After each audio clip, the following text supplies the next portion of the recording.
Hello students, welcome to our YouTube channel only commerce. आज हम discuss करेंगे HRM का एक मोस्ट इम्पोर्टेंट टॉपिक। और जैसा कि आपको पता है, एचआरएम का कोर्स हम 4 प्रकार की सीरीज में कवर कर रहे हैं। रामबाण सीरीज में हम पहले ही एक वीडियो लेक्चर अपलोड कर चुके हैं। 5 मिनट सीरीज में टोटल 20 टॉपिक्स हमें डिस्कस करने हैं। हमने अभी तक एक ही टॉपिक 5 मिनट सीरीज में डिस्कस किया है। 250 प्लस एमसीक्यू सीरीज में टोटल 170 एमसीक्यूज हम डिस्कस कर चुके हैं 8 पार्ट में। 4 पार्ट अभी आना बाकी है। ऑनलाइन क्विज भी आप लोगों के लिए चल रही है। कल जिन लोगों ने इस टॉपिक की क्विज में पार्टिसिपेट किया था उन्हें ये वीडियो लेक्चर ज़्यादा इफेक्टिव लगेगा। स्पेसिफिक टॉपिक सीरीज जो कि मेन पोर्शन है उसमें हम 12 टॉपिक डिस्कस करेंगे। 2 टॉपिक हम पहले ही डिस्कस कर चुके हैं। ये हमारा तीसरा टॉपिक है, methods of training and training evaluation model. इस टॉपिक को हम डिटेल में डिस्कस करेंगे। सभी प्रकार के 25 ट्रेनिंग मेथड्स हम देखेंगे। ट्रेनिंग से रिलेटेड जो अदर कॉन्सेप्ट है वो भी हम देखेंगे। और 20 प्रीवियस ईयर एमसीक्यूज हम देखने वाले हैं। ये प्रीवियस ईयर एमसीक्यूज मैंने कोड नंबर 8 यानी कॉमर्स और कोड नंबर 17 यानी मैनेजमेंट से लिए हैं। और 2 या 3 क्वेश्चन मैंने खुद ने भी क्रिएट किए हैं। तो वैसे तो मुझे पता है कि एक जनरल स्टूडेंट इतने बड़े वीडियो देखना पसंद नहीं करता, लेकिन ये वीडियो स्पेसिफिकली उन 0.5% स्टूडेंट के लिए है जो अपना जेआरएफ निकालना चाहते हैं। कम से कम उन स्टूडेंट को पढ़ने का तरीका तो पता चल ही जाएगा। जो स्टूडेंट पहली बार एग्जाम दे रहे हैं उनको हो सकता है ये वीडियो लेक्चर अच्छा ना लगे। तो ये ट्रेनिंग मेथड 2 टाइप के होते हैं। इस वीडियो को कंप्लीट देखने के बाद में ये टॉपिक आपको लाइफ में कभी भी परेशान नहीं करेगा। तो ट्रेनिंग मेथड 2 टाइप के होते हैं, on the job training method and off the job training method. पहले हम बात करते हैं on the job training method की। On the job training method क्या होते हैं? एक ऐसा मेथड जिसके अंदर एम्प्लॉय को एक स्पेसिफिक जॉब में प्लेस कर दिया जाता है। उसके बाद जो भी रिक्वायर्ड स्किल एंड नॉलेज है उस जॉब के लिए वो उसे प्रोवाइड की जाती है। कहने का मतलब एम्प्लॉय की जॉब तो पहले ही स्टार्ट हो चुकी है और जॉब के साथ साथ रियल वर्किंग कंडीशंस में वो स्किल एंड नॉलेज एक्वायर करता है ऑन द जॉब ट्रेनिंग में। ऑन द जॉब ट्रेनिंग के क्या क्या एडवांटेजेज और डिसएडवांटेजेज हो सकते हैं? पहले हम बात करते हैं डिसएडवांटेजेज के। क्या क्या नुकसान होगा? ये सिस्टमेटिकली ऑर्गेनाइज नहीं हो सकती क्योंकि एम्प्लॉय को अपना वर्क भी कंप्लीट करना है। दूसरी बात, एम्प्लॉय को अभी काम आता ही नहीं है और उसने वर्क स्टार्ट कर दिया तो जो भी गुड्स या सर्विस है उसकी क्वालिटी बढ़िया नहीं हो पाएगी। टीचर पढ़ाने भी लग गया और अभी उसे पढ़ाना भी नहीं आता तो क्वालिटी अच्छी नहीं आ पाएगी। अगली बात, जो हमारे नॉर्मल ऑपरेशंस है वो डिस्टर्ब हो जाएंगे इस वाले मेथड से। क्या क्या बेनिफिट्स होंगे on the job training method से? ये एक फ्लेक्सिबल मेथड है। फ्लेक्सिबल मेथड क्यों है? क्योंकि रियल वर्क हम कर रहे हैं और रियल वर्क के अकॉर्डिंग जो भी रिक्वायरमेंट होगी उसके अकॉर्डिंग हम चेंज कर लेंगे। कम एक्सपेंसिव है। देखो, जब हम of the job training method पढ़ेंगे तो वहां पर डिसएडवांटेजेज और एडवांटेजेज को अलग से नहीं पढ़ेंगे, इसी का अपोजिट कर देंगे। जो यहां पर एडवांटेजेज है वहां पर डिसएडवांटेजेज बन जाएंगे। ये मेथड फ्लेक्सिबल है, रियल वर्क के अकॉर्डिंग हम चेंज कर सकते हैं, उसमें नहीं कर पाएंगे क्योंकि रियल वर्क स्टार्ट ही नहीं हुआ। लेस एक्सपेंसिव है क्योंकि अलग से ट्रेनिंग हम नहीं ले रहे हैं। एम्प्लॉय ज़्यादा मोटिवेटेड रहेगा क्योंकि उसे पता है कि जो रियल में उसे वर्क करना है वो ही उसे सिखाए जा रहे हैं। ऑफ द जॉब में उसको लगता है कि 4 महीने मुझे ट्रेनिंग दे रहे हैं, पता नहीं एक्चुअल में वर्क अलग होता होगा तो मैं क्या करूंगा। अगली बात, यहाँ पर कम अरेंजमेंट की रिक्वायरमेंट होती है, वहाँ पर अलग से एक्सपर्ट बुलाना पड़ेगा, अलग से हमें व्यवस्थाएं करनी पड़ेगी। और ये जो हमारा on the job training method है वो जनरली इनफॉर्मल होता है। इनफॉर्मल होता है तो हमें बोरिंग नहीं लगता, साइकोलॉजिकल सेटिस्फैक्शन मिलता है। आर्टिफिशियल एनवायरनमेंट यहाँ पर क्रिएट नहीं करना पड़ेगा, रियल वर्किंग एनवायरनमेंट में हम सीखेंगे, जबकि वहाँ पर तो आर्टिफिशियल वर्किंग एनवायरनमेंट क्रिएट किया जाता है।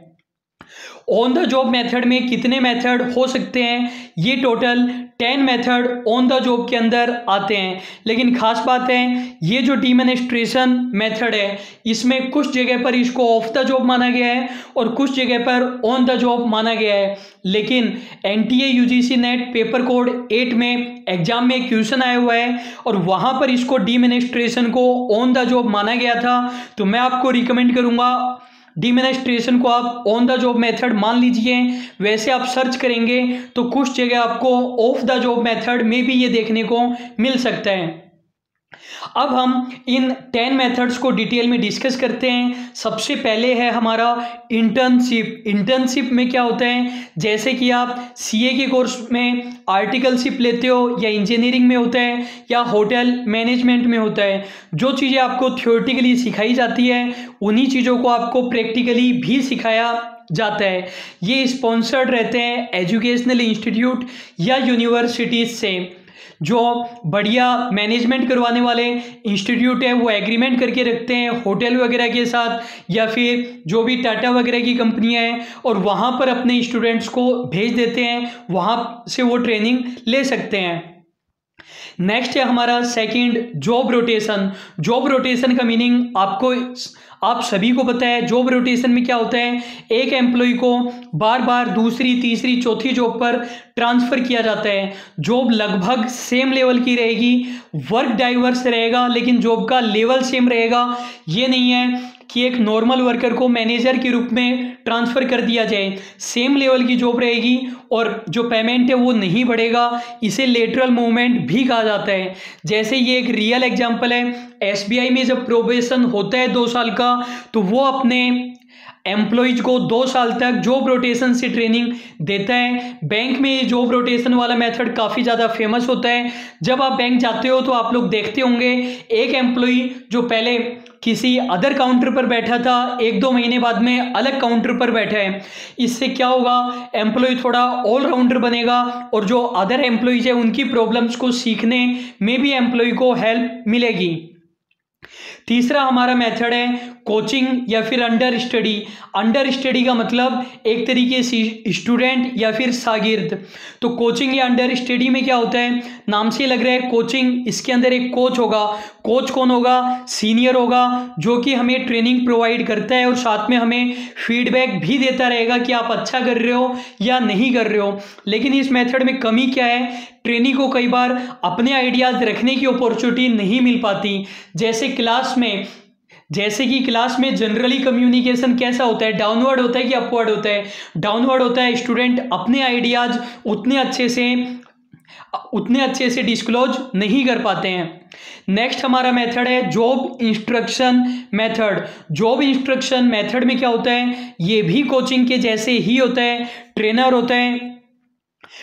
होता है वो ट्रेनिंग को बताता है कि काम करने का क्या तरीका है, वो उसको नॉलेज एंड स्किल देता है। फिर ट्रेनी को बोलते हैं कि अब आप काम करके दिखाओ, वो उसको फीडबैक देगा। यदि ट्रेनी ने कुछ गलत किया तो वो उसे करेक्ट करेगा। तो साफ है कि जॉब इंस्ट्रक्शन भी कोचिंग के जैसे ही होता है। कोचिंग में हम मान सकते हैं कि जो सीनियर है उसके अंडर हम काम कर रहे हैं और जॉब इंस्ट्रक्शन में एक अलग से एक्सपर्ट बुलाया गया है जो बहुत ज़्यादा डिटेल में हमें बता रहे हैं। जब एग्जाम में क्वेश्चन आएगा तो लैंग्वेज से आपको बिल्कुल इजीली पता चल जाएगा कि वो कोचिंग की बात कर रहे हैं या जॉब इंस्ट्रक्शन की बात कर रहे हैं। कोचिंग में जॉब इंस्ट्रक्शन भी इंक्लूडेड है। फिफ्थ है हमारा कमेटी असाइनमेंट। बिल्कुल आसान सा मेथड है। इसमें क्या होगा, ट्रेनीज का एक ग्रुप बना दिया जाता है और उस ग्रुप को एक प्रॉब्लम दे दी जाती है। उनको कहा जाता है कि आप ये प्रॉब्लम सोल्व कीजिए और उस ग्रुप में यदि 10 मेंबर्स थे तो वो जॉइंटली उस प्रॉब्लम को सॉल्व करेंगे। बेनिफिट क्या होगा, बिल्कुल आसान सी बात है कि इससे टीम वर्क प्रमोट होगा, वो मिलजुल कर काम करना सीखेंगे। अब हम देखते हैं अप्रेंटिसशिप। वेरी वेरी इंपॉर्टेंट है अप्रेंटिसशिप। ये एक फॉर्मलाइज्ड मेथड है। फॉर्मल और इनफॉर्मल का मीनिंग मैंने आपको बताया हुआ है। एक बार लास्ट बार मैं आपको फॉर्मल और इनफॉर्मल का मीनिंग बता देता हूँ 1 मिनट में। कहीं पर भी फॉर्मल वर्ड काम में आ जाए, चाहे कम्युनिकेशन में काम में आए, चाहे ऑर्गेनाइजेशन में काम में आए, चाहे ग्रुप में, टीम में, कहीं पर भी काम में आ जाए। फॉर्मल का मतलब होता है काम की बातें, और इनफॉर्मल का मतलब होता है मज़े की बातें। तो इनफॉर्मल से हमें साइकोलॉजिकल सेटिस्फेक्शन मिलता है, फॉर्मल से हमें साइकोलॉजिकल सेटिस्फेक्शन नहीं मिलता है। केवल ऑर्गेनाइजेशनल ऑब्जेक्टिव को पूरा करने के लिए है। मैं आपको पढ़ा रहा हूँ, ये फॉर्मल कम्युनिकेशन है। मैं आपसे हालचाल पूछ रहा हूँ, ये इनफॉर्मल कम्युनिकेशन है। आप लोग यूनिफॉर्म पहन रहे हो, ये फॉर्मल ड्रेस है आपकी, और आप लोगों को जो बढ़िया लगता है जीन्स वगैरह वो कपड़े आप पहन रहे हो, तो ये आपके इनफॉर्मल ड्रेस है। तो अप्रेंटिसशिप एक फॉर्मल मेथड होता है। इसमें क्या होगा, बिल्कुल एक तरीके से आपको कोर्स प्रोवाइड किया जा रहा है।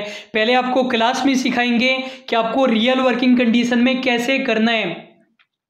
जैसे आपको मोबाइल रिपेयर करना सीखना है, तो पहले तो आपको थ्योरेटिकली सिखाएंगे एक तरीके से कि आपको कैसे क्या क्या करना है, क्या क्या पार्ट्स होते हैं। फिर आपको रियल वर्किंग कंडीशन में सिखाया जाता है। जो ट्रेनिंग का कैरिकुलम है वो पहले से ही तैयार रहता है कि मोबाइल रिपेयर करना आपको सीखना है, तो उन्होंने पहले से ही कोर्स तैयार कर रखा है कि क्या क्या हम सिखाएंगे। ये वाली ट्रेनिंग कब इंपॉर्टेंट रहती है, हैंडीक्राफ्ट में, टेक्निकल एरिया में, प्लम्बर है, इलेक्ट्रीशियन है, आयरन मैन है, यहाँ पर ज़्यादा इंपॉर्टेंट रहती है। आपको कुछ भी रटने की रिक्वायरमेंट नहीं है। इन मेथड का मीनिंग देखने के बाद सभी प्रकार के क्वेश्चंस आप इजीली कर पाओगे। अप्रेंटिसशिप के दौरान भी एम्प्लॉय को पेमेंट मिलता है। जैसे मैंने बताया कि आप मोबाइल रिपेयरिंग सीख रहे हैं, या छोड़िए मोबाइल रिपेयरिंग नहीं, आप लोगों के हेयर कटिंग सीख रहे हैं, बाल काटना सीख रहे हैं, तो वहाँ पर भी आप काम कर रहे हैं, क्योंकि रियल में मोबाइल भी सही करवाए जा रहे हैं, रियल में जो पब्लिक आती है उनके भी बाल काटना सिखाए जा रहे हैं। तो पेमेंट तो आपको मिलेगा, लेकिन पेमेंट कम मिलता है। नेक्स्ट है हमारा प्लानेड प्रोग्रेशन। प्लानेड प्रोग्रेशन क्या होता है, देखो इसके अंदर क्या होगा, एक एम्प्लॉय ने जब ज्वाइन किया तो ज्वाइन करते वक्त ही उसे बता दिया गया कि यदि आप प्रॉपर तरीके से काम करोगे तो रिटायरमेंट तक आप मैनेजर भी बन सकते हो, सीईओ भी बन सकते हो।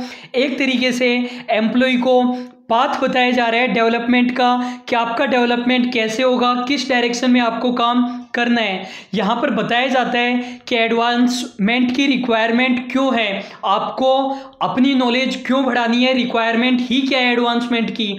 दूसरी बात, रिक्वायरमेंट उनको बता दी गई कि यदि आप अपने अंदर कुछ ना कुछ नया ऐड करोगे तो आपको बेनिफिट होगा, रिटायरमेंट तक आप मैनेजर बन जाओगे।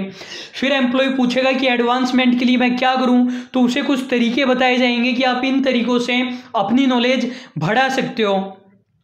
इससे एम्प्लॉय को पता रहता है कि करंट में उसकी क्या पोजीशन है और वो क्या आगे बन सकते हैं। तो ये हमारा प्लानेड प्रोग्रेशन होता है। मीनिंग समझने के बाद आप टॉपिक का मीनिंग देखेंगे, तो टॉपिक का नाम देखेंगे तो आपको इजीली क्लियर हो जाएगा। नेक्स्ट है हमारा creation of assistant to position. नाम से नहीं पता चल रहा है, मीनिंग के बाद नाम से भी पता चल जाएगा। ये मेथड कोचिंग या अंडर स्टडी के जैसे होता है, या बोल सकते हैं जॉब इंस्ट्रक्शन के जैसे होता है। इसमें क्या होता है, एक एम्प्लॉय को भेज दिया गया किसी सीनियर के अंडर में कि अच्छा तुम एक काम करो कि वहाँ मैनेजर के अंडर में काम करो और बिल्कुल अच्छे से पेश आना सर के साथ, वो आपको बहुत कुछ सिखा सकते हैं। तो वो जो सीनियर होगा वो आपको असाइनमेंट देगा और उसके अंडर में रहकर आप बहुत कुछ सीख पाओगे। फिर नेक्स्ट है हमारा पॉइंट नंबर 9, टेम्परेरी प्रमोशन। बिल्कुल नाम से ही पता चल रहा है, जो हमारा मेन मैनेजर था वो छुट्टी पर गया हुआ है, ट्रिप पर गया हुआ है, या बीमार हो चुका है, तो क्या होगा, जो एम्प्लॉय था जिसे हमें ट्रेनिंग देनी है उसे हमने एक्टिंग मैनेजर बना दिया, टेम्परेरी प्रमोशन कर दिया। अब जब वो पर्सन मैनेजर के रूप में काम करेगा तो सारे डिसीजन ले पाएगा मैनेजर वाले, और रेस्पॉन्सिबिलिटी भी लेनी पड़ेगी। तो काफ़ी ज़्यादा इस मेथड से सीखने को मिलेगा।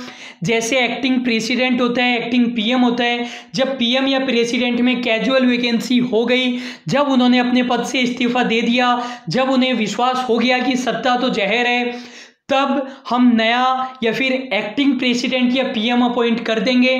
तब तक के लिए जब तक चुनाव नहीं हो, जो नया पर्सन होगा वो सारे डिसीजन लेगा और रेस्पॉन्सिबल भी रहेगा। तो काफ़ी ज़्यादा सीखने को मिलेगा।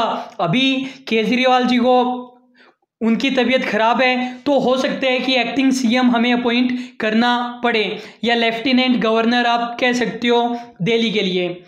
10th और लास्ट हमारा मेथड है ऑन द जॉब में डीमोनेस्ट्रेशन। ये मैं आपको पहले ही बता चुका हूँ। कुछ लोग और कुछ वेबसाइट इसे ऑन द जॉब बताते हैं, कुछ ऑफ द जॉब। आपके एग्जाम में जो क्वेश्चन आया था उसे ऑन द जॉब माना गया था। बाकी आपकी जो भी ओपिनियन हो कमेंट बॉक्स में बता सकते हैं। डीमोनेस्ट्रेशन में क्या होता है, इजी एग्जांपल से आप समझिए। जैसे आपको पावर पॉइंट प्रेजेंटेशन बनानी है, जैसे कि मैंने बना रखी है, लेकिन आपको बनानी नहीं आती, तो आप यूट्यूब पर सर्च करेंगे how to make PPT effective, तो आपको कोई ना कोई यूट्यूब वीडियो मिल जाएगा जिसमें पीपीटी बनाकर दिखाई गई है। तो वहाँ पर क्या हो रहा है, विजुअल डिस्प्ले हो रहा है कि वो पूरा आपको सिखाएगा कि पीपीटी को ओपन करें, इस वाले ऑप्शन पर जाएं। तो ये क्या है, डीमोनेस्ट्रेशन है और काफ़ी ज़्यादा पुराना मेथड इसको माना जाता है। इवन सबसे पुराना मेथड इसको माना जाता है। केवल डीमोनेस्ट्रेशन से काम नहीं चलेगा, केवल दिखाया तो काम नहीं चलेगा, कई बार सिर्फ दिखाने से भी काम चल जाता है। जैसे केवल 2 मिनट का वीडियो है और उस वीडियो में समझाने वाले ने कुछ भी नहीं बोला, बैकग्राउंड में थोड़ा म्यूजिक डाल दिया और उसने बस वो करके दिखा दिया। लेकिन ज़्यादा अच्छा होता है यदि हम लेक्चर भी दे रहे हैं, साथ में समझा भी रहे हैं और कुछ डिस्कशन भी हो रहे हैं। कह दिया गया है कि आपको जो भी प्रॉब्लम आए वो आप कमेंट बॉक्स में बता सकते हो और फिर कमेंट बॉक्स में आंसर दे दिए गए, तो डिस्कशन को भी हमने इंक्लूड कर लिया। तो ये हमारे ऑन द जॉब मेथड थे। अब हम ऑफ द जॉब मेथड के बारे में पढ़ेंगे। आप यदि ये सोच रहे हैं कि क्वेश्चन तो आया ही नहीं, तो बिल्कुल सही जगह पर मैंने क्वेश्चन प्लेस किए हैं। ये हमारी एमसीक्यू सीरीज का वीडियो नहीं है। अब हम पढ़ रहे हैं of the job training method. इसमें क्या होगा, एक सेपरेट एनवायरनमेंट में ट्रेनिंग दी जा रही है, न कि एक्चुअल वर्किंग एनवायरनमेंट में। मैंने आपको बताया वहां पर जो एडवांटेज थे वो यहाँ पर डिसएडवांटेज हो जाएंगे। वो फ्लेक्सिबल होता है, ये फ्लेक्सिबल नहीं होता। वहां पर सिस्टमेटिक होता है, यहाँ पर सिस्टमेटिक नहीं होता। और जो वहां पर डिसएडवांटेज थे वो यहाँ पर डिसएडवांटेज नहीं रहेंगे, यहाँ पर बेनिफिट बन जाएंगे। यहाँ पर हमारे गुड्स एंड सर्विस की क्वालिटी खराब नहीं होगी। अब हमारा जो ऑफ द जॉब मेथड है उसके अंदर कितने मेथड्स को हम इंक्लूड करते हैं, तो टोटल 15 मेथड्स है जिन्हें हम ऑफ द जॉब मेथड के अंदर इंक्लूड करते हैं। लेक्चर मेथड है, conference and seminar, discussion, grid training, simulation, role play, management game, case study, in basket exercise, incident, programmed instruction, CBT, behaviour modelling, sensitivity और vestibule training. तो in total 15 method के बारे में हम detail में discuss करने वाले हैं। पहले हमारा लेक्चर या डेलिब्रेशन मेथड, बिल्कुल आसान सा मेथड है। लेक्चर मेनली टीचिंग के लिए काम में लिया जाता है, ट्रेनिंग भी एक तरीके से टीचिंग का ही पार्ट है। इसको ओल्डेस्ट मेथड माना जाता है। आप कहोगे अभी तो आपने डीमोनेस्ट्रेशन को बताया था, कुछ लोग डीमोनेस्ट्रेशन को सबसे पुराना मानते हैं और वो मानते हैं कि लेक्चर मेथड डीमोनेस्ट्रेशन के बाद सबसे पुराना है। जो लेक्चर है हमारा प्रिंटेड भी हो सकता है, ओरल भी हो सकता है। जैसे हमारे मोदी जी देखकर नहीं बोलते हैं, बिना देखे बोलते हैं, लेकिन मैं आप लोगों के लिए प्रिंटेड नोट्स लेकर आता हूं और देख देख कर मैं आपको बताता जाता हूं।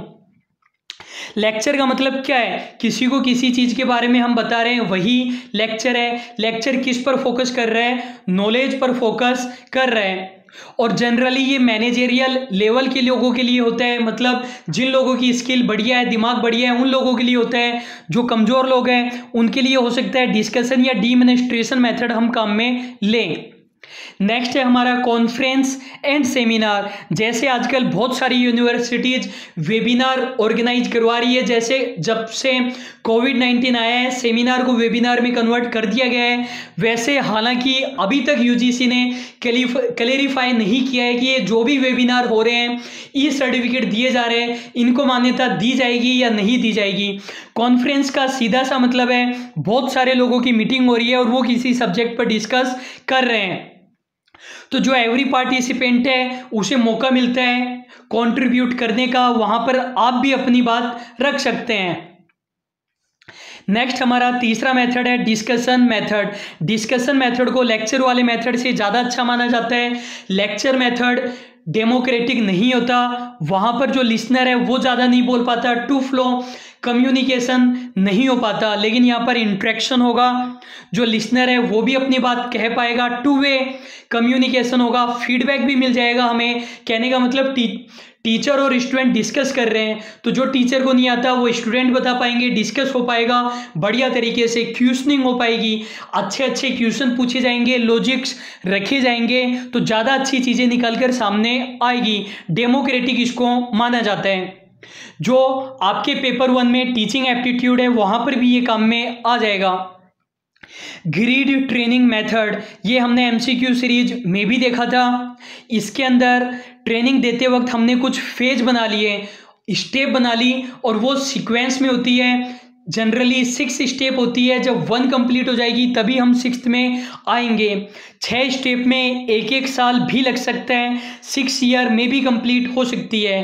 पहले मैनेजमेंट ग्रिड होता है, मैनेजमेंट करना सिखाया जाता है, फिर टीम वर्क सिखाया जाता है, फिर इंटर ग्रुप सिखाया जाता है। इंटर ग्रुप और टीम वर्क आपस में कनेक्टेड है। इंटर ग्रुप में सेंसिटिविटी ट्रेनिंग एक तरीके से आती है, ग्रुप डायनेमिक को समझना, इंटरपर्सनल कम्युनिकेशन को डेवलप करना, डाइवर्सिटी का सम्मान करना।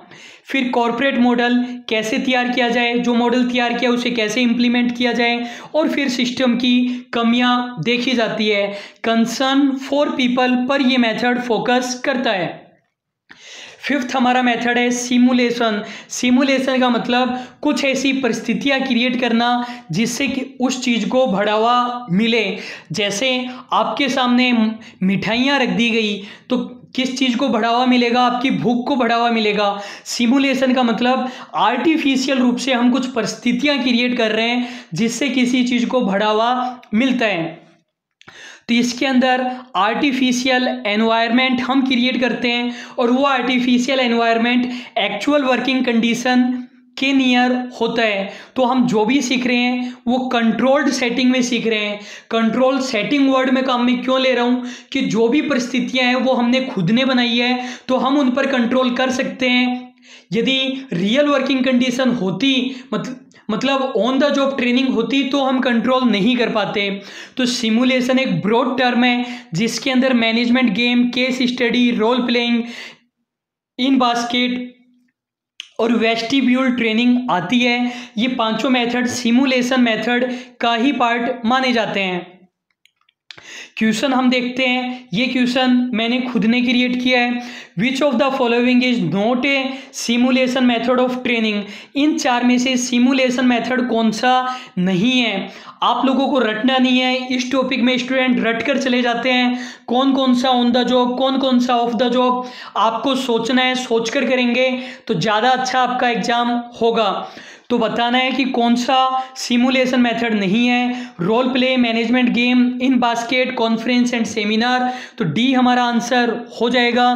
स्टूडेंट आप जो क्विज दे रहे हैं उसमें स्कोर जितना मैं एक्सपेक्ट कर रहा हूँ उतना अभी तक नहीं आ रहा है। वीडियो देखने के बाद आप क्विज दे रहे हैं, उसके बाद में भी यदि 10 क्वेश्चन सही हो रहे हैं, 5 क्वेश्चन सही हो रहे हैं, इवन कुछ लोगों के 3 क्वेश्चन सही हो रहे हैं वीडियो देखने के बाद में, तो फिर स्टूडेंट मुझे लगता है कि वीडियो देखने का ही कोई फ़ायदा नहीं है। और वीडियो देखने से पहले आ रहे हैं, वीडियो देखने से पहले यदि 2 क्वेश्चन, 3 क्वेश्चन, 4 क्वेश्चन सही हो रहे हैं तो कोई बात नहीं है, क्योंकि आपने अभी तैयारी स्टार्ट की है। वैसे मैं ये मानता हूँ बिना वीडियो देखे 7 क्वेश्चन, वीडियो देखने के बाद 15 क्वेश्चन आपके सही होने चाहिए।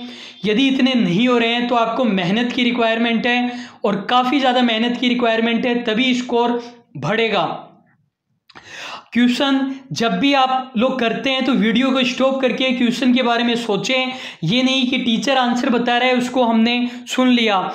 जब तक आप अपने पढ़ने के तरीके में चेंज नहीं लाएंगे नॉलेज नहीं बढ़ेगी। नेक्स्ट हमारा मेथड है role play method. Role play method में क्या होता है, जिस एम्प्लॉय को हम ट्रेनिंग देना चाहते हैं उस एम्प्लॉय को बोल दिया कि आपको इस पर्टिकुलर पर्सन का रोल प्ले करना है। कह दिया गया कि एक दिन के लिए आप सीएम हो, आपको एक दिन के लिए सीएम का रोल प्ले करना है। फिर वो एम्प्लॉय उस पर्सन का रोल प्ले करता है और उस प्ले को रिकॉर्ड भी कर लिया जाता है जिससे कि सेल्फ एग्जामिनेशन की जाए। नेक्स्ट हमारा मेथड है मेथड नंबर 7 वेस्टिब्यूल ट्रेनिंग। ये हम पहले ही पढ़ चुके हैं कि ये सिमुलेशन का ही पार्ट है, और जो सिमुलेशन में बताया वही होता है। डमी वर्किंग कंडीशन क्रिएट की जाती है जो near work actual working condition की क्लोज होती है। जो हम रियल में इक्विपमेंट काम में लेते हैं लगभग वही इक्विपमेंट काम में लिए जाते हैं। जैसे टेस्ट सीरीज हो गई, टेस्ट सीरीज में आपको फील आती है कि रियल में आपका एग्जाम हो रहा है। आप बोलोगे कि हमें ऐसी कोई फील नहीं आती कि रियल में एग्जाम हो रहा है, हमें पता है कि हम घर पर बैठकर कर रहे हैं। तो हम लोग क्या करते थे, जब जयपुर में हमारा इंस्टीट्यूट था जेपीजी क्लासेज के नाम से, तब हम लोग एक एक्सपेरिमेंट करते थे। जैसे सीपीटी के हमारे पास 200 स्टूडेंट्स हैं, तो कुछ मॉक टेस्ट तो हम इंस्टीट्यूट में लेते थे। तो जैसा कि आप बोल रहे हो कि जब हम इंटरनली मॉक टेस्ट लेते हैं तो फीलिंग नहीं आती, तो हम लोग क्या करते थे, 2 मॉक टेस्ट ऑर्गेनाइज कराते थे। ध्यान से सुनना आप मेरी बात, इंपॉर्टेंट बात बता रहा हूँ। तो इन 200 सीपीटी स्टूडेंट के लिए हम 2 मॉक टेस्ट ऑर्गेनाइज कराते थे। उसके लिए हम एक कॉलेज हायर करते थे 2 दिनों के लिए, और उन टीचर को भी हायर करते थे कि इस तरीके से आपको टेस्ट लेना है। तो अलग कॉलेज में होगा, स्टूडेंट को वहाँ पर टाइम पर पहुँचना है, हम लोग भी प्रेजेंट नहीं रहेंगे, तो रियल में फीलिंग आएगी या नहीं आएगी? बिल्कुल आएगी। तो ये वेस्टिब्यूल ट्रेनिंग का रियल एग्जाम्पल हो गया। हम लोगों ने बहुत अच्छे अच्छे एक्सपेरिमेंट, नए नए एक्सपेरिमेंट किए हैं, और अभी जब मैं आप लोगों के लिए कम वीडियो बना रहा हूँ तो निश्चित रूप से आपके लिए कुछ न्यू प्लानिंग कर रहा हूँ। बहुत जल्दी आप लोगों को हम अनाउंस करेंगे। टेस्ट सीरीज हुआ या सर्जिकल स्ट्राइक हुई, तो उसके अंदर पहले डमी वर्किंग कंडीशन क्रिएट की गई कि यहाँ पर आतंकवादी कैंप है, इस तरीके से आपको हथियार गोले बम गिराने हैं जिससे कि जो जनरल पब्लिक है उनको नुकसान ना हो। क्वेश्चन देखते हैं, the method of training in crafts table technical area. तो कौन सी ट्रेनिंग यहाँ पर सूटेबल रहेगी? मैं आपको बोल चुका हूँ, वीडियो को स्टॉप करके आप नहीं सोचेंगे तो ऐसे क्वेश्चन सुनने का ज़्यादा बेनिफिट आपको नहीं मिलेगा। आंसर हो जाएगा हमारा अप्रेंटिसशिप ट्रेनिंग। नेक्स्ट हमारा क्वेश्चन है मैनेजमेंट गेम। इन्हीं को ही हम बिजनेस गेम कहते हैं या बिजनेस सिमुलेशन गेम भी कहा जाता है। इसके अंदर क्या होता है, ये रियल के अंदर कुछ गेम्स ही होते हैं जो कि डेवलप किए जाते हैं, ऑलरेडी डेवलप्ड मिल सकते हैं जो कि किसी कंपनी ने बनाए हैं, या फिर उनको आप बोल दो कि हमें हमारे ऑर्गेनाइजेशन के लिए इस तरीके से गेम डेवलप कराना है, तो वो कंपनियां डेवलप करके दे देगी। इससे डिसीजन मेकिंग प्रोसेस हमारी अच्छी हो पाएगी।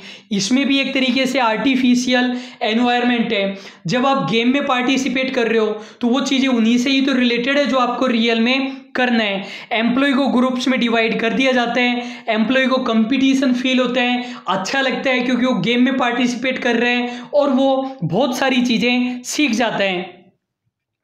नेक्स्ट हमारा मेथड नंबर 9 है। Total 15 method off the job में हमें पढ़ने हैं। केस स्टडी में क्या होता है, मैनेजर्स के लिए ये बहुत ज़्यादा इंपॉर्टेंट होती है।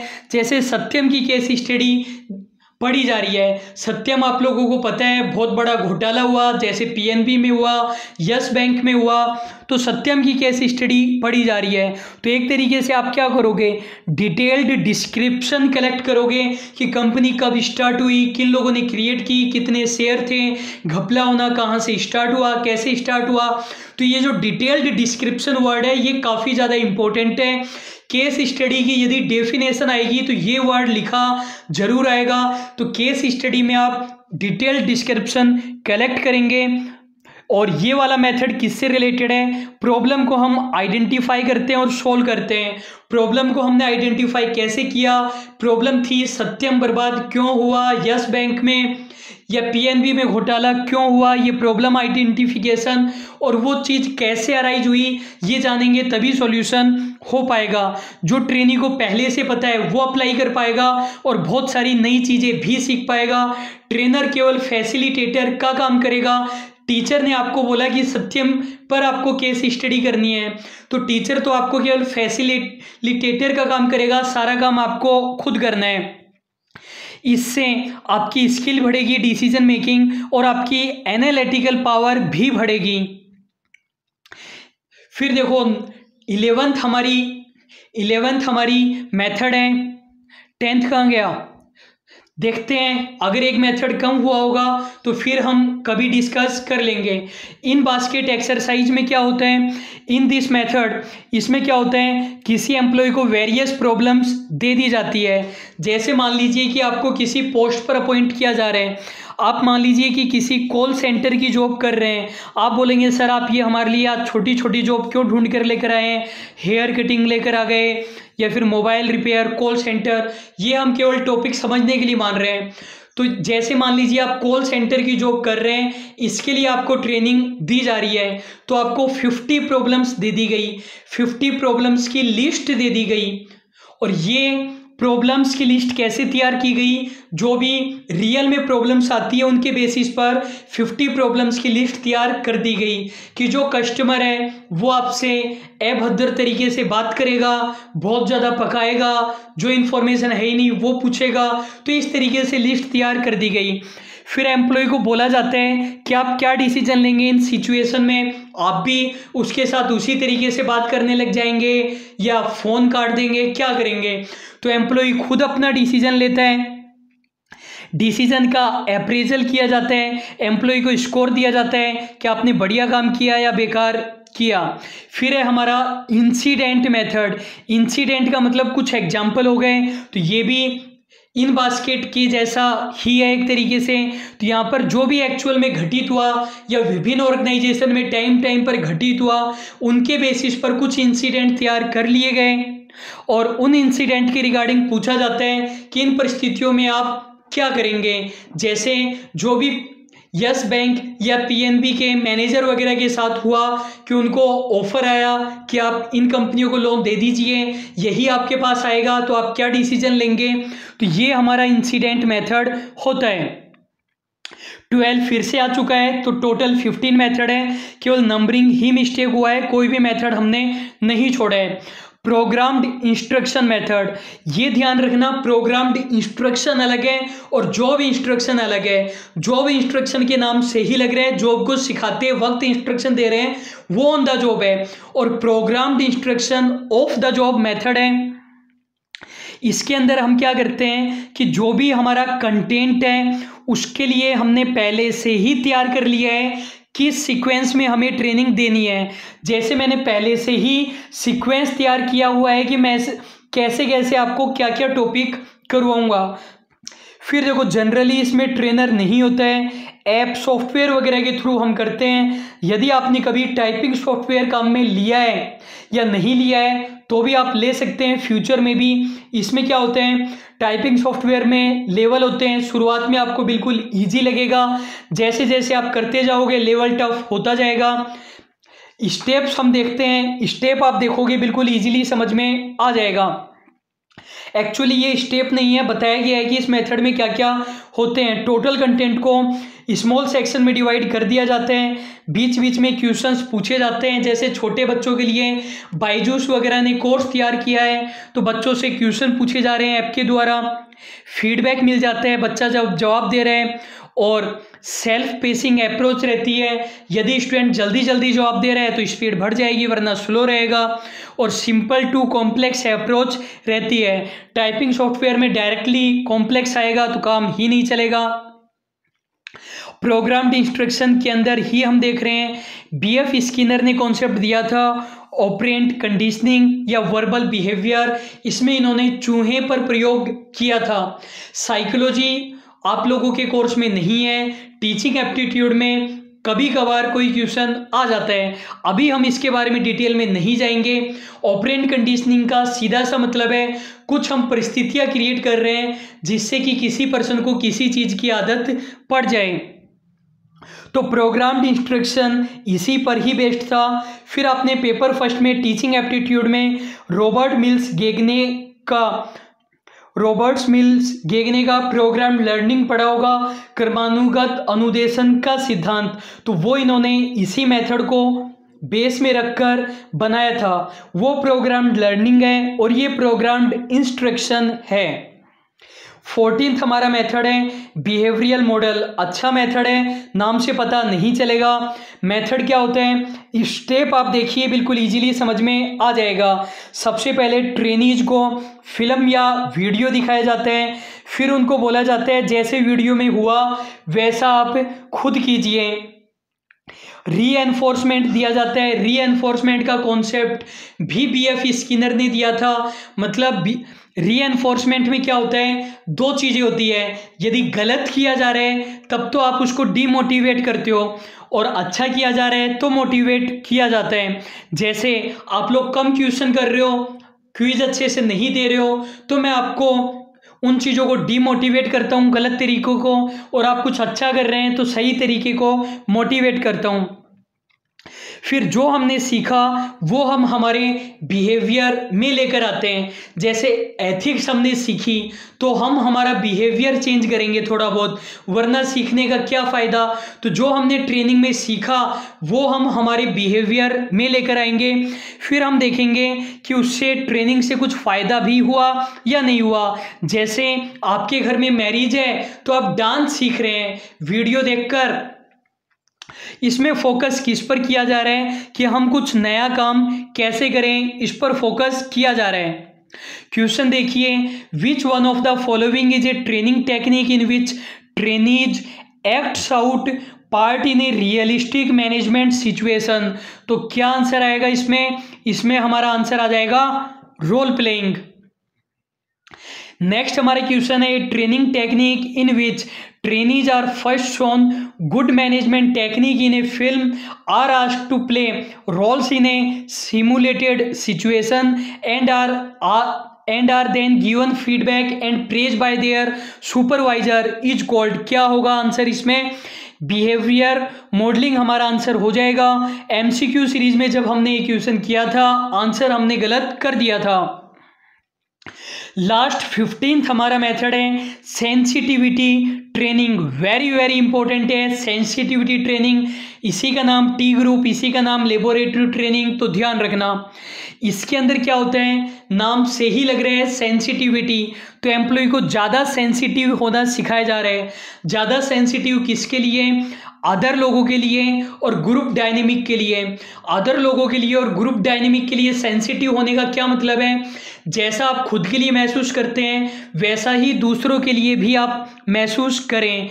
अपनी जो प्रीजुडिस वगैरह है, जो आपके परसेप्शन है उनके बारे में भी सीखें, जो अदर लोगों के परसेप्शन है उनके बारे में भी सीखें।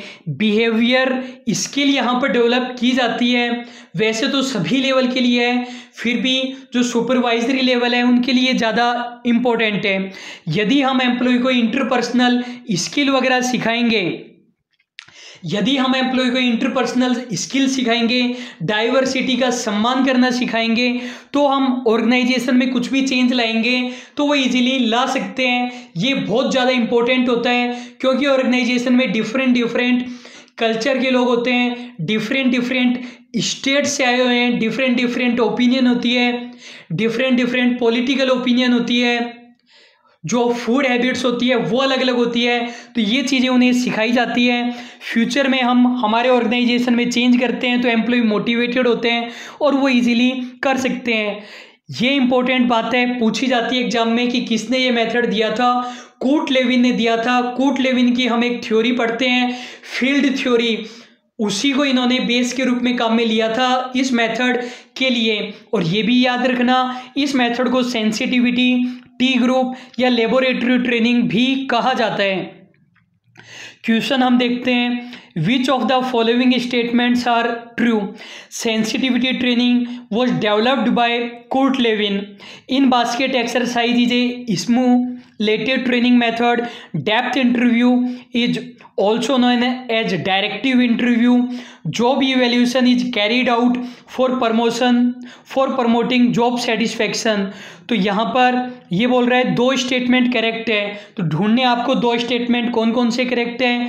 पहला करेक्ट है कि नहीं है? पहला तो बिल्कुल करेक्ट है हमारा, सेकंड वाला भी करेक्ट है। इन बास्केट में रियल वाले से ही तो हमने कुछ प्रॉब्लम्स उठाई थी, कॉल सेंटर का मैंने आपको एग्जाम्पल दिया था। थर्ड वाला गलत है, इंटरव्यू के टाइप का एक 5 मिनट सीरीज आएगा जॉब इवैल्यूएशन का पर्पज जॉब सेटिस्फैक्शन को इम्प्रूव करना होता है क्या? नहीं होता। जॉब वर्थ हम डिटरमाइन करते हैं कि सीईओ की पोस्ट के लिए कितना पेमेंट वाजिब है, तो ये भी गलत हो गया। 1 और 2 हमारा करेक्ट आंसर हो जाएगा। नेक्स्ट हमारा क्वेश्चन है identify the correct combination from the following. अच्छा क्वेश्चन है और ऑप्शन में हमें क्या दिया गया है? ऑप्शन में हमें दिया गया है कि 3 स्टेटमेंट हमारे करेक्ट है, तो 3 चीज़ें आपको देखनी है, मतलब तीनों चीज़ें करेक्ट होनी चाहिए यहाँ पर, तभी हम हमारे स्टेटमेंट को करेक्ट मानेंगे। तो ये बोल रहा है यहाँ पर एक गलत है, बाकी के 3 तो सही है। तो फोकस यदि गलत वाले पर करोगे तो इजीली समझ में आएगा। ये बोल रहा है नॉलेज दी जाती है लेक्चर मेथड में और मैनेजरियल वालों के लिए ज़्यादा इंपॉर्टेंट होता है। सेकंड में बोल रहे हैं कि मल्टी स्किल दी जाती है वेस्टिब्यूल में और ऑपरेटिव लेवल के लिए यूजफुल होता है। तीसरे में बोल रहे हैं डिसीजन मेकिंग स्किल को इम्प्रूव किया जाता है मैनेजमेंट गेम के द्वारा, मैनेजरियल लेवल के लिए इंपॉर्टेंट होता है। फोर्थ में बोल रहा है बिहेवियर स्किल डेवलप की जाती है सेंसिटिविटी ट्रेनिंग में, सुपरवाइजरी लेवल के लिए इंपॉर्टेंट होता है। तो यहाँ पर जो गलत है हमारा वो है बी वाला, क्योंकि वेस्टिब्यूल में मल्टी स्किल डेवलप की जाए ऐसा कोई ज़रूरी नहीं है। तो ए सी डी हमारा करेक्ट आंसर हो जाएगा। करेक्ट ही इसने पूछा था, ए सी डी हमारा करेक्ट आंसर हो चुका है।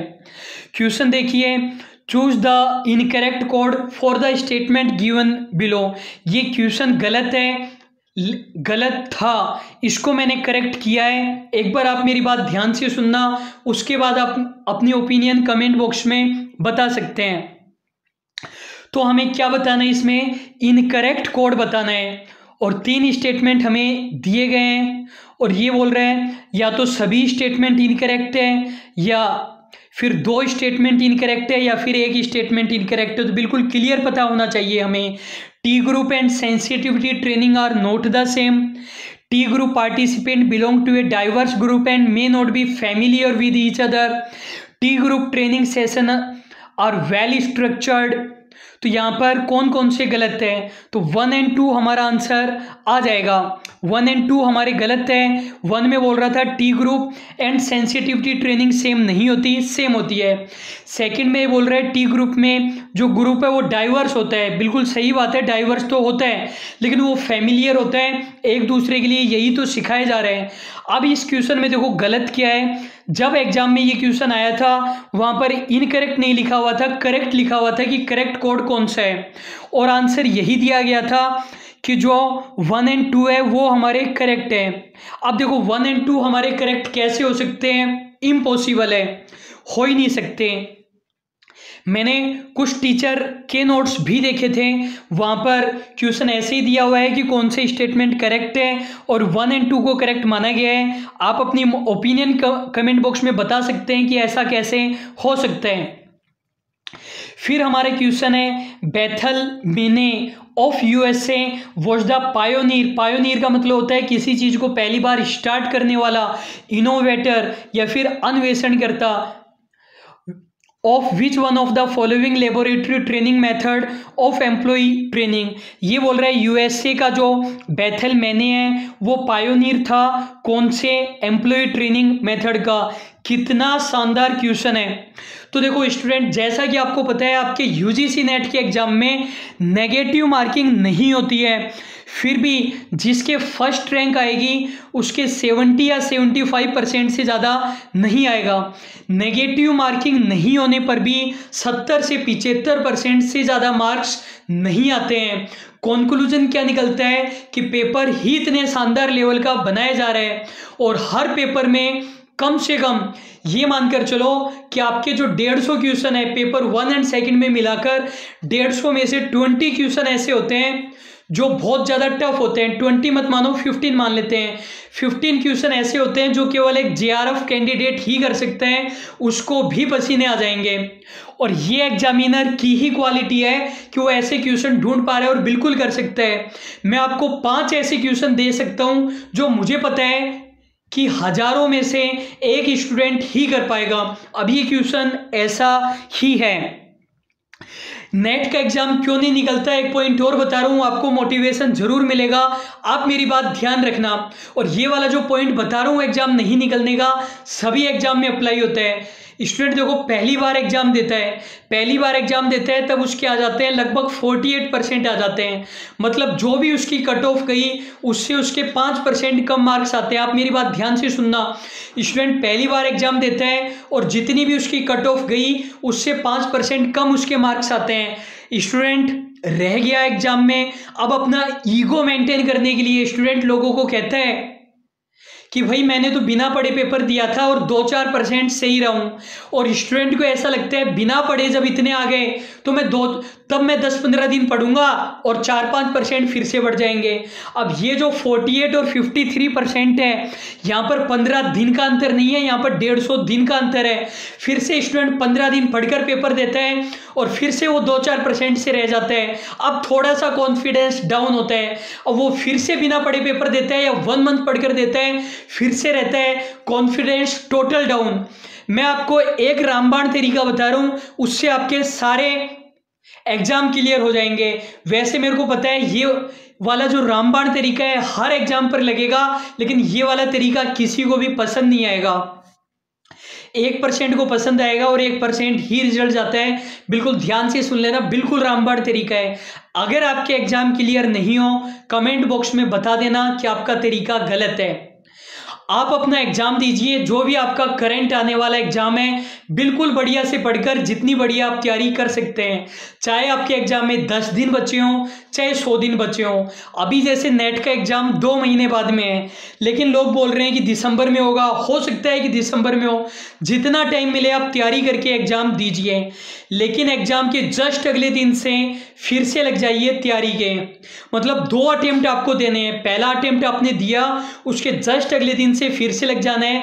पूरे 6 मंथ आपको लेने हैं, आराम करना है तो 10-15 दिन आप आराम कर लीजिए, उसके बाद लग जाइए, पूरा टाइम कंज्यूम कीजिए। नहीं निकले पेपर तो कमेंट बॉक्स में बता देना। अब मुझे पता है जो बाकी के 99% है वो क्या बोल रहे हैं कि टीचर ये बोल रहा है कि आपका एग्जाम पहली बार में नहीं निकलेगा, तुम तो अगले एग्जाम की तैयारी करो। 1% जिनको मेरी बात समझ में आ गई वो करके देख लेना। अब देखो ये वाला जो क्वेश्चन था इसका आंसर देखने के लिए हम थोड़ा सा टॉपिक देखते हैं, जो सेंसिटिविटी ट्रेनिंग है उसी का ही पार्ट है। एक एग्जाम के लिए यदि आप 8 महीने दे देते हो, 8 महीने में यदि एग्जाम क्लियर हो जाए जेआरएफ जैसा या वैकेंसी वाला, तो कौन सी बुरी बात है। आप किसी से भी पूछ लो 8 महीने से कम तैयारी में पेपर क्लियर होता हो, और जो कहता है कि मेरा हो गया वो आपको बेवकूफ़ बनाता है। वैसे मेरा पेपर 15 दिन में हुआ था, लेकिन 15 दिन में इसलिए हुआ था क्योंकि मैं टीचर हूं और बहुत सारी चीज़ें मुझे आती हैं। 15 दिन का मतलब ये नहीं है कि 15 दिन में मैंने उठाया और सब कुछ मैंने पढ़ डाला। सेंसिटिविटी ट्रेनिंग में ही ये टॉपिक है। एनटीएल क्या था? नेशनल ट्रेनिंग लेबोरेटरी थी, 1946 में बनाई गई थी। 1947 में इंस्टीट्यूट में कन्वर्ट कर दिया गया था। यूएसए में एक जगह का नाम है बेथल मैने, वहाँ पर ये बनाई गई थी और इसको पायोनियर माना जाता है। यहाँ पर सेंसिटिविटी ट्रेनिंग दी जाती थी। कूट लेविन ने जो सेंसिटिविटी ट्रेनिंग का कॉन्सेप्ट बनाया वो यहाँ पर अपनी सेवाएं नहीं दे पाए, क्योंकि 1947 में जब कूट लेविन बेथल में पहुंचे ट्रेन पकड़कर, तब उनकी डेथ हो गई और वो अपना कंट्रीब्यूशन नहीं दे पाए। तो ये वाला जो हमारा क्वेश्चन है इसका आंसर आ जाएगा टी ग्रुप। आप लोगों के लिए हर टॉपिक के लिए मैंने बहुत ज़्यादा रिसर्च की है, मेहनत की है। आप लोगों के पास जो भी बुक या नोट्स हैं उनमें देख लेना अगर आपको ये टॉपिक मिल जाए तो। इंडेक्शन एंड ओरिएंटेशन ये भी ट्रेनिंग से रिलेटेड ही टॉपिक है, लेकिन पहले मैं आपको एक पॉइंट बता देता हूँ। ट्रेनिंग एंड ओरिएंटेशन को प्रोक्योरमेंट फंक्शन माना जाता है। एचआरएम के क्या क्या फंक्शन होते हैं? प्रोक्योरमेंट फंक्शन होता है, मेंटेनेंस होता है, कंपनसेशन होता है, इंटीग्रेशन होता है और डेवलपमेंट होता है। ये हमारे ऑपरेटिव फंक्शन है। और जो प्लानिंग फंक्शन होते हैं वो तो planning, organising, staffing, directing, controlling होता है। वैसे जो हमारा ट्रेनिंग एंड डेवलपमेंट है वो डेवलपमेंट में आता है, लेकिन फिर भी इंडेक्शन एंड ओरिएंटेशन को आपको प्रोक्योरमेंट में काउंट करना है। ये एक इंपॉर्टेंट पॉइंट है। इंडेक्शन एंड ओरिएंटेशन में क्या होता है? नए एम्प्लॉय का वेलकम किया जाता है। जैसे आप नए नए टीचर बने हैं, आपकी जॉब लग गई, तो आपको आपका वेलकम किया जा रहा है, सभी टीचर से इंट्रोडक्शन कराया जा रहा है, आपको बताया जा रहा है कि कैंटीन कहाँ पर है, कहाँ पर स्टाफ रूम है, कहाँ पर लाइब्रेरी है, ये सारी चीज़ें आपको बताई जा रही है। तो जो भी ऑर्गेनाइजेशन का कल्चर है उससे फैमिलियर किया जा रहा है, इससे आप ज़्यादा बढ़िया से काम कर पाओगे। क्वेश्चन है हमारा, करेक्ट स्टेटमेंट हमको बताने हैं। 2 स्टेटमेंट करेक्ट है, 2 स्टेटमेंट इनकरेक्ट है। Job evaluation is used to determine compensation. Job induction is not a type of training. Job enrichment is referred to as vertical job loading. Job enlargement is referred to as vertical job loading. चारों ही point हमने MCQ series में discuss कर लिए थे। 170 MCQs के जो 8 parts हैं, मिस मत कर देना।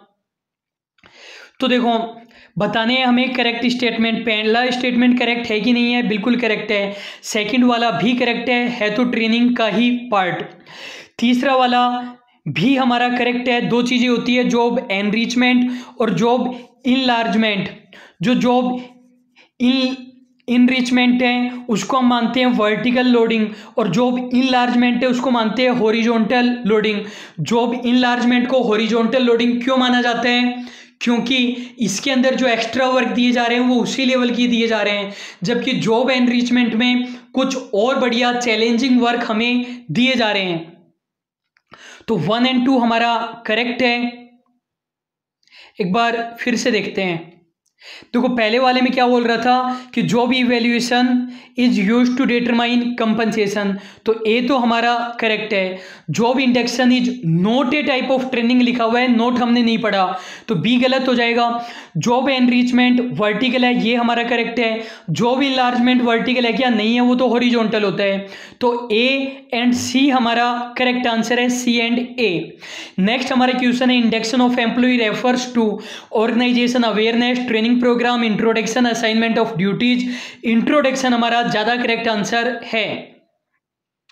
नेक्स्ट हमारा क्वेश्चन है, which of the following training method exposes the newly recruited employee to the various business function, division, department, orientation, vestibule training, transaction analysis, role playing.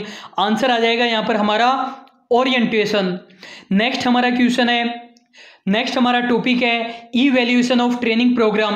देखो हमने जो ट्रेनिंग प्रोग्राम बना रखा है उसका हम इवैल्यूएशन कर रहे हैं कि जो हमारा ट्रेनिंग का तरीका है वो सही भी है या नहीं है। जैसे मैंने आपको एग्जाम्पल बताया था कि पुलिस वालों को जैसे हम ट्रेनिंग दे रहे हैं, एग्जाम्पल मैंने आपको सिलेक्शन टेस्ट के लिए बताया था, ट्रेनिंग पर लगा रहे हैं, पुलिस वालों को हम ट्रेनिंग दे रहे हैं, तो वो ट्रेनिंग का तरीका एप्रोप्रिएट भी है या नहीं है, ये हम पता करना चाहते हैं। तो इसके लिए ये 4 लेवल मॉडल है। ये 4 लेवल मॉडल किसने दिया था ये हम अगली स्लाइड में देखते हैं। 4 स्टेप कौन कौन सी है। सबसे पहले रिएक्शन देखो, इन 4 लेवल को आप टीचिंग पर भी अप्लाई कर सकते हैं कि टीचिंग का जो हमारा तरीका है वो इफेक्टिव रहेगा या नहीं रहेगा। मैं मेरे वाले तरीके पर अप्लाई करके आपको बताता हूं कि मेरा टीचिंग का तरीका इफेक्टिव है या नहीं है, ये मैं कैसे इवेल्युएट करूं। सबसे पहले रिएक्शन देखो कि जो भी हमारे स्टूडेंट है उनका रिएक्शन कैसा आता है। रिएक्शन अच्छा आ रहा है, जो सीरियस स्टूडेंट हैं उनके बढ़िया बढ़िया कमेंट्स आते हैं, जो स्टूडेंट एग्जाम देकर थक चुके हैं, परेशान हो चुके हैं, उनको वैल्यू प्रोवाइड हो रही है, और जिन लोगों ने एग्जाम नहीं दिया है वो पता है घूम फिर कर इस चैनल पर आ जाएंगे।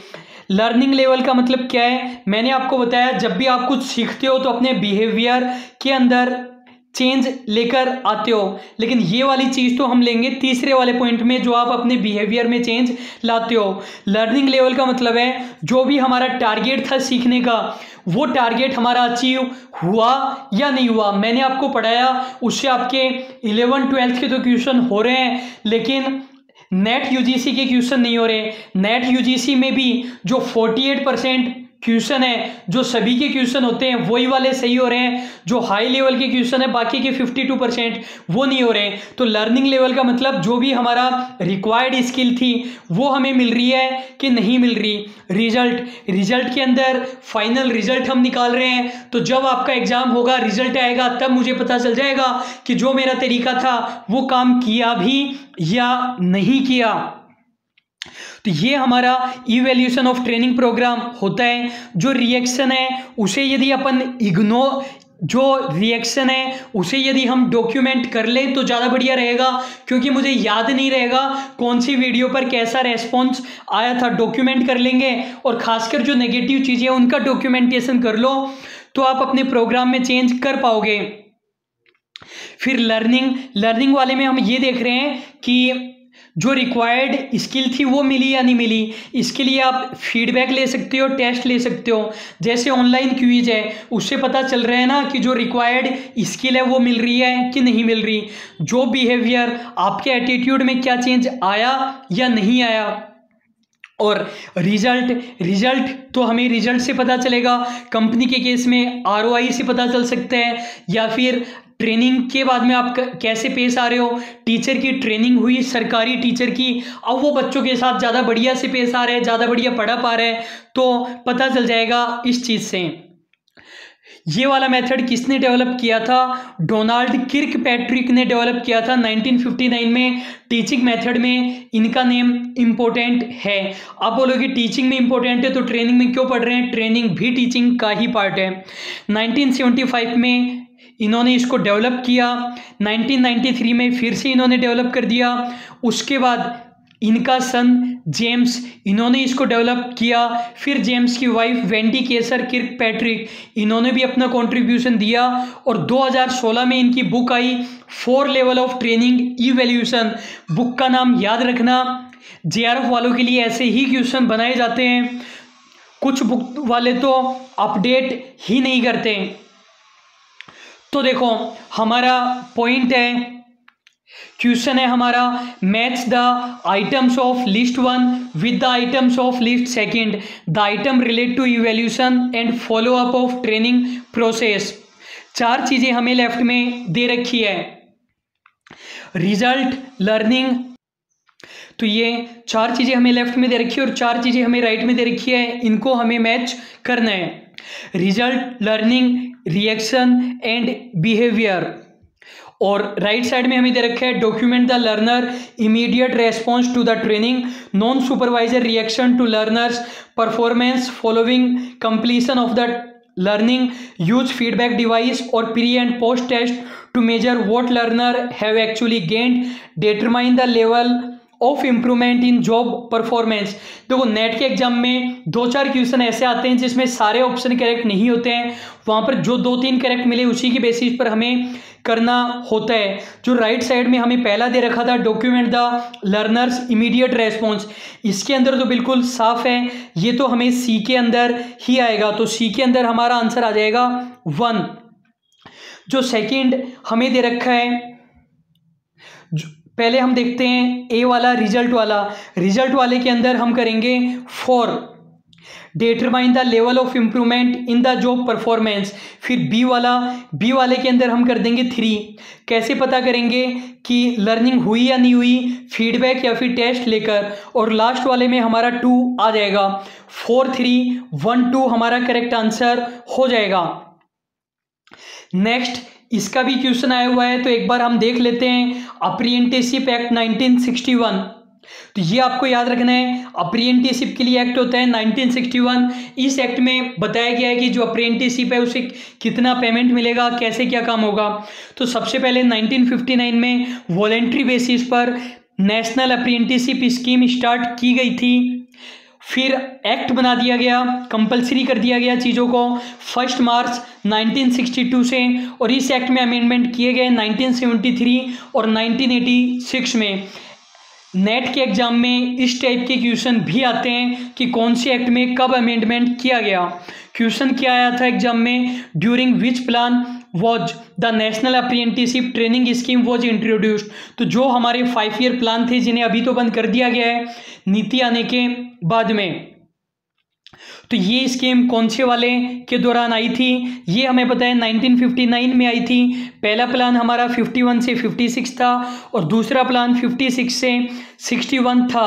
तो हमारा आंसर हो जाएगा सेकंड। 5 ईयर प्लान का एक डिटेल्ड वीडियो मैंने आपको करवाया था बिजनेस एनवायरनमेंट में, लेकिन स्टूडेंट ये मानकर चलता है कि ये टॉपिक कोर्स में नहीं है, या फिर इसमें से तो 1-2 क्वेश्चन आते हैं कभी कभार, मैं ये टॉपिक क्यों करके जाऊँ, JRF तो भैया ऐसे ही निकलेगा। तो देखो सेकेंड 5 ईयर प्लान हमारा आंसर हो जाएगा। नेक्स्ट हमारा टॉपिक है ट्रेनिंग एंड डेवलपमेंट प्रोसेस। हम प्रोग्राम तैयार कर रहे हैं ट्रेनिंग एंड डेवलपमेंट का, तो हम हमारा प्रोग्राम कैसे तैयार करें। पहले तो आप नीड पता लगा लो कि ट्रेनिंग का हमारा पर्पज क्या है। गवर्नमेंट टीचर को हम ट्रेनिंग देना चाहते हैं, हमारा पर्पज क्या है, गवर्नमेंट टीचर को ट्रेनिंग देने का केवल इतना सा पर्पज है कि वो बच्चों को खुद के साथ कनेक्ट कर पाएं। आप 5 साल से बच्चों को पढ़ा रहे हैं, 5 साल से बच्चों को पढ़ाने का मतलब कि बच्चों को अपने 5th क्लास से पढ़ा रहे हैं और अब बच्चे 10th क्लास में आ चुके हैं। फिर भी कुछ टीचर होते हैं जिन्हें बच्चों का नाम तक पता नहीं होता। मतलब 5 साल से आप एक पर्सन से मिल रहे हो लेकिन बच्चों का नाम तक पता नहीं है। मुझे ऑफलाइन में भी एक एक बच्चे के बारे में पता रहता है जो भी कमेंट्स वगैरह करते हैं। तो ट्रेनिंग एंड डेवलपमेंट में सबसे पहले हम नीड पता लगाएंगे कि टीचर को ट्रेनिंग देने का हमारा नीड क्या है। उसके बाद हम इंस्ट्रक्शन डिज़ाइन करेंगे कि हमें क्या क्या बातें उनको बतानी है, क्या क्या प्रिंटेड मटेरियल देना है, क्या क्या वीडियो उन्हें दिखाने हैं। वैलिडेशन स्टेप में हम ये चेक करेंगे हमने जो कंटेंट तैयार किया है उससे कुछ फ़ायदा भी होगा क्या। तो पहले छोटे लेवल पर चेक कर लेते हैं। तो पहले हम 10 ही टीचर को ट्रेनिंग दे रहे हैं, फिर हमें लगा कि यार 10 टीचर को ट्रेनिंग देने से बहुत फ़ायदा हुआ, तो बड़े लेवल पर हम कोई सेमिनार वेबिनार ऑर्गेनाइज कर सकते हैं। जो रियल एम्प्लॉय ग्रुप है या ट्रेनिंग ग्रुप है उन्हें हम दे रहे हैं ट्रेनिंग। इवैल्यूएशन में हम देख रहे हैं कि हमारी ट्रेनिंग का क्या फ़ायदा हुआ, रिजल्ट एक्चुअल में बढ़ा भी या नहीं बढ़ा गवर्नमेंट स्कूल का। तो ये हमारी प्रोसेस हो गई। अब हम देख रहे हैं process of specific training program. आप बोलोगे इसमें और उसमें क्या अंतर है। जो ये वाला टॉपिक है ये थोड़ा ब्रॉड लेवल पर है और जो अगला वाला टॉपिक है वो थोड़ा नैरो लेवल पर है। स्पेसिफिक ट्रेनिंग प्रोग्राम हम देख रहे हैं। एक ही चीज़ की काफ़ी सारी प्रोसीजर होती है, स्टाफिंग की कई सारी प्रोसीजर हो सकती है। आप बोलोगे ऐसे नहीं होता, स्टाफिंग की तो एक ही प्रोसीजर रहेगी, नहीं काफ़ी सारी होती है। एक टॉपिक पढ़ाऊंगा स्पेसिफिक टॉपिक सीरीज में, उसमें जितनी भी प्रोसेस आती है एचआरएम के अंदर वो सारी प्रोसेस मैं आपको पढ़ा दूंगा। वहाँ पर हो सकता है मैं आपको स्टाफिंग की 3-3 प्रोसेस बताऊं और आपको एग्जाम के क्वेश्चन कराऊंगा। एक क्वेश्चन में एक प्रोसेस को सही माना गया, दूसरे क्वेश्चन में दूसरी को। 80% सेम होती है, 20% को चेंज कर दिया जाता है। तो स्पेसिफिक ट्रेनिंग प्रोग्राम देने का क्या तरीका होता है, पिछले वाले में हम क्रिएट कर रहे थे और यहाँ पर ट्रेनिंग देने की प्रोसेस हम देख रहे हैं। सबसे पहले इंस्ट्रक्टर को अपनी तैयारी कर लेनी चाहिए। जैसे ये वीडियो बनाने से पहले मैंने अपनी तैयारी की। अपनी तैयारी मैंने कैसे की वीडियो बनाने से पहले मैंने पेपर इकट्ठे किए पिछले 10 सालों के, उनमें से एचआरएम के क्वेश्चन ढूंढे, एचआरएम में से भी ट्रेनिंग के क्वेश्चन ढूंढे, फिर ये ट्रेनिंग मेथड ढूंढे, फिर विकिपीडिया गूगल पर सर्च किया उनका मैटर, फिर इनको टाइप किया, वीडियो बनाया। तो पहले इंस्ट्रक्टर खुद अपनी प्रिपरेशन करता है, फिर आपने भी कुछ प्रिपरेशन की होगी। जैसे आपने क्विज दी, आपने टाइम डिसाइड किया कि इस टाइम में कुछ भी नहीं करूँगा, पढ़ूंगा। फिर मैंने ये वीडियो आपके सामने प्रेजेंट किया, फिर मैं आपकी परफॉर्मेंस भी चेक करूंगा और फॉलोअप में जो कमियां रह गई उन कमियों को हम दूर करते हैं। Arrange the following steps of training and development process in the right sequence. तो ये हमें दे रखा है need analysis, validation, evaluation, implement, instructor design. तो देखो सबसे पहले हमारा क्या आएगा, सबसे पहले आएगा नीड एनालिसिस। नीड एनालिसिस के बाद में आएगा इंस्ट्रक्टर की प्रिपरेशन। इंस्ट्रक्टर की प्रिपरेशन के बाद में आएगा वैलिडेशन के बाद में इंप्लीमेंट द प्रोग्राम और लास्ट में हमारा आ जाएगा इवैल्यूएशन। AEBDC हमारा करेक्ट आंसर हो जाएगा।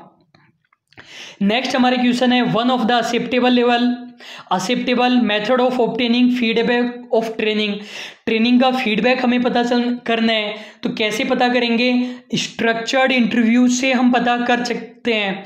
इंटरव्यू के टाइप का 5 मिनट सीरीज में वीडियो आने वाला है। क्वेश्चन है हमारा विच one of the following is in sequence of personal training procedure. क्या यहाँ पर सही प्रोसीजर रहेगी, instructor preparation, present the task, try out performance, training preparation, follow up. क्या हमारा आंसर हो जाएगा, सबसे पहले इंस्ट्रक्टर खुद अपनी प्रिपरेशन करेगा, उसके बाद में जो ट्रेनी है वो अपनी प्रिपरेशन करेगा, उसके बाद में प्रेजेंट करेंगे हम परफॉर्मेंस को चेक करेंगे और लास्ट में फॉलोअप होगा। 1 4 2 3 5 हमारा करेक्ट आंसर हो जाएगा। क्वेश्चन देखते हैं। Match the items of list second with list 1। List 1 में andragogy, pedagogy, terminal behaviour, training, impediments. Impediments का हिंदी मीनिंग होता है डिस्टर्बेंस या बाधा। टर्मिनल बिहेवियर मैंने आपको बताया हुआ है लर्निंग का या टीचिंग का एक ही पर्पज होता है, बिहेवियर में चेंज लेकर आना। यदि कोई इंसान अनपढ़ है, इलिटरेट है, उसका बिहेवियर और उसने एजुकेशन ले ली, उसके बाद उसका बिहेवियर, दोनों में कोई चेंज नहीं है, तो एजुकेशन का कोई मतलब नहीं है। पेडागोजी का मतलब होता है टीचिंग के मेथड, शिक्षा शास्त्र। एंड्रागोजी का मतलब वो पेडागोजी जिसके थ्रू हम एडल्ट पर्सन को ट्रेनिंग देते हैं। तो पहला पॉइंट दे रहे हैं राइट में, स्ट्रेटजी और style of instruction, ultimate knowledge level with which trainee leaves the training session, lack of commitment of management and scarcity of resources, art and science of training the adults। तो ए वाले के अंदर हमारा answer आ जाएगा, ए वाले के अंदर हमारा आंसर आएगा 4, पेडागोजी के अंदर आ जाएगा 1, टर्मिनल बिहेवियर के अंदर आ जाएगा 2 और ट्रेनिंग इम्पीडिमेंट्स में आ जाएगा 3। 4 1 2 3 हमारा करेक्ट आंसर आ जाएगा। फिर हमारा क्वेश्चन है which of the following are method of on the job. ढूंढना है कि ऑन द जॉब कौन से मेथड है हमारे, और सारे भी हो सकते हैं या फिर कम से कम 3 मेथड तो है ही हमारे, या तो 3 है या 4 है या 5 है। Coaching, vestibule, demonstration, role playing, apprenticeship. On the job बताना है तो कोचिंग हमारा आंसर आएगा, डिमॉन्स्ट्रेशन आएगा, अप्रेंटिसशिप ये एग्जाम में आया हुआ क्वेश्चन है और डिमॉन्स्ट्रेशन को इन्होंने ऑन द जॉब माना था। तो 1 3 5 हमारा करेक्ट आंसर आ जाएगा। नेक्स्ट हमारा क्वेश्चन है which of the following is are off the job method. Off the job method को हमें ढूंढना है, discussion, incident, case study, temporary promotion. क्या आंसर आएगा? बस टेम्परेरी प्रमोशन नहीं आएगा, बाकी सारे ऑफ द जॉब ही है। तो 1 2 3 हमारा करेक्ट आंसर हो जाएगा। स्टूडेंट यदि आपको मेरा ये एफर्ट अच्छा लग रहा है तो चैनल को लाइक कीजिए, शेयर कीजिए, सब्सक्राइब कीजिए। आपको वीडियो को शेयर नहीं करना है, वीडियो को शेयर केवल तभी कीजिए जब या तो 5 मिनट का वीडियो हो या फिर आपको लगता है कि आपका फ्रेंड वीडियो जरूर देखेगा, वरना बड़ा वीडियो शेयर मत कीजिए। चैनल का लिंक शेयर कर दीजिए। यदि आप रेस्पॉन्स नहीं करेंगे तो मैं आप लोगों के लिए इतनी अच्छी कंटेंट कैसे बना पाऊंगा। और आप कमेंट बॉक्स में ये भी बता सकते हैं यदि आप लोगों को लगता है कि आपको तो वही 99% वाला ही तरीका फॉलो करना है, 10-10 मिनट या 20-20 मिनट की वीडियो चाहिए, ये 1.5 2 घंटे की वीडियो बनाकर मैं अपना टाइम खराब कर रहा हूँ, फालतू में मेहनत कर रहा हूँ, तो आप मुझे बता दीजिए, मैं वो वाला तरीका भी अपनाऊंगा और बाकी से ज़्यादा अच्छे वो 10-10 मिनट की वीडियो मैं आप लोगों के लिए लेकर आ सकता हूँ। नेक्स्ट हमारा क्वेश्चन है which of the following is not an advantage of on the job training method. On the job training का इनमें से कौन सा एडवांटेज नहीं है ये बताना है। ऑन द जॉब का एडवांटेज नहीं है high motivation, flexibility, formal way, relatively less expensive. C हमारा यहाँ पर आंसर हो जाएगा। फॉर्मल होना कोई एडवांटेज नहीं है, इनफॉर्मल होता तो साइकोलॉजिकल सेटिस्फैक्शन मिलता। तो स्टूडेंट आज की वीडियो में इतना ही था। आपको ये वीडियो लेक्चर कैसा लगा कमेंट बॉक्स में अपनी ओपिनियन जरूर बताइए। लाइक शेयर सब्सक्राइब जरूर कीजिए। अभी के लिए बस इतना ही। Thank you so much.